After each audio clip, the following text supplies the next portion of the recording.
ఆంధ్రప్రదేశ్ రాష్ట్ర గౌరవ ముఖ్యమంత్రి వర్యులు వైఎస్ జగన్మోహన్ రెడ్డి గారు చేస్తున్నటువంటి ప్రజాపాలన నచ్చి నేను ఒక 2 నెలల నుంచి వైఎస్ఆర్సీపీలోకి జాయిన్ అవ్వాలని ఆలోచన చేయడం, ఆ తర్వాత పార్టీ ఆదేశం కూడా రమ్మన్నప్పుడు వెళ్ళి జగన్మోహన్ రెడ్డి గారు కండవా వేసి నన్ను పార్టీలోకి ఆహ్వానించి పార్టీలోకి చేర్చుకోవడం జరిగింది. ఆ రోజు నుంచి నేను పార్టీలో ఉన్నాను. అయితే ఈ రోజున పార్టీ టికెట్లు అనేటువంటిది పార్టీ ఇష్టం, అది మెయిన్గా జగన్మోహన్ రెడ్డి గారు బాగా ఆలోచన చేసి మరి కొట్టు సత్యనారాయణ గారికి టికెట్ ఇవ్వడం జరిగింది.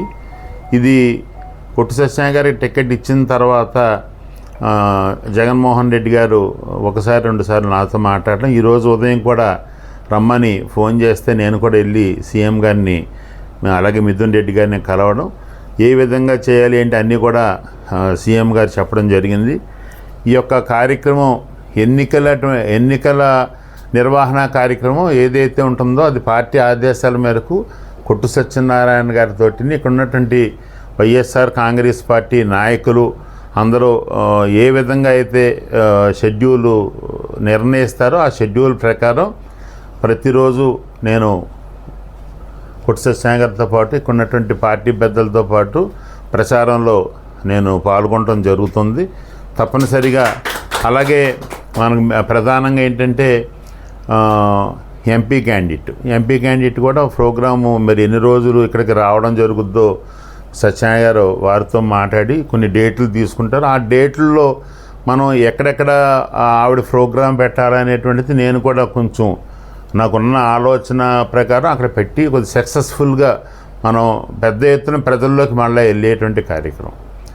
ఇవాళ ఎన్నికలు ఆషామాషి ఎన్నికలు ఏం కాదు, ఇది ఎవరో అనుకున్నట్టుగా కాదు. ఇది ఇవాళ చాలా లోతుగా పేద ప్రజానీకం ఎప్పుడూ లేనంత విధంగా ఈ రోజున గుండెల మీద చేసుకుని మనోధైర్యంతో ఇవాళ మరి పేద కుటుంబాల్లో మరి ఎంతో హాయిగా సుఖమైనటువంటి జీవితాన్ని వాళ్ళందరూ కూడా గడుపుతున్నారు.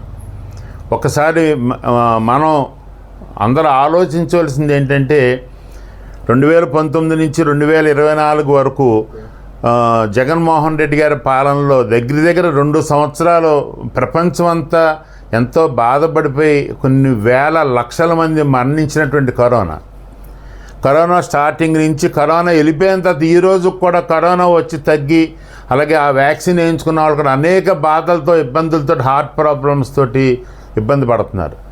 అలాంటి టైంలో భారతదేశంలో ఏ రాష్ట్రంలో లేనటువంటి పరిపాలన జగన్మోహన్ రెడ్డి గారు ఈ రాష్ట్రంలో ఆంధ్రప్రదేశ్లో చేయడం జరిగింది. చాలా ఎక్సలెంట్ మాట. నిజంగా కూడా ఇప్పుడు దాకా ఏ రాజకీయ నాయకుడు ఏ రాష్ట్రంలోనూ చేయలేనటువంటి ప్రజాపాలన ఆయన అందించడం జరిగింది. వాళ్ళ పేదవాళ్ళందరికీ కూడా ఒక భరోసా ఉంది, మన జగన్ ఉన్నాడు మనకు పర్వాలేదు. ఎవరికన్నా పేదవాళ్ళు ఒంట్లో బాగోకపోతే హాస్పిటల్కి వెళ్ళాలంటే చాలా ఇబ్బంది పడతారు అన్నమాట. అలాంటిది వాళ్ళ 10 లక్షలు కాదు 20 లక్షల రూపాయలు అయినా సరే ఆయనే రాష్ట్ర ప్రభుత్వం ద్వారా ఖర్చు పెట్టి 25 లక్షల రూపాయల దాకా కూడా ఆపరేషన్ చేయించి ఇంటికి పంపించేటువంటి కార్యక్రమం మరి జగన్మోహన్ రెడ్డి గారు తీసుకున్నారు. ఎందుకంటే ఇవాళ నేను అందరికీ తెలుసు ఒక 3.5 సంవత్సరాల నుంచి రాజకీయాలకు దూరంగా ఉన్నాను. కొన్ని పరిస్థితుల వల్ల పార్టీ పరిస్థితుల వల్ల ఉండవలసి ఉన్నాను. కానీ ఎప్పుడు నేను బాధపడలేదు. నేను పార్టీలకి దూరంగా ఉన్నా ప్రజలకు మాత్రం దగ్గరే ఉన్నాను. ఎవరికి ఒంట్లో బాగోకపోయినా ఆ కార్యక్రమం కరోనా కానివ్వండి, క్యాన్సర్ కానివ్వండి, హార్ట్ ప్రాబ్లం కానివ్వండి, గ్యాస్ట్రైటిస్ ప్రాబ్లం కానీ ఏ ప్రాబ్లం అయినా సరే నేను సేవలు అందించుకుంటా. నేను ఏదో నా జీవనాన్ని నేను గడుపుతూ ఉన్నాను అన్నమాట.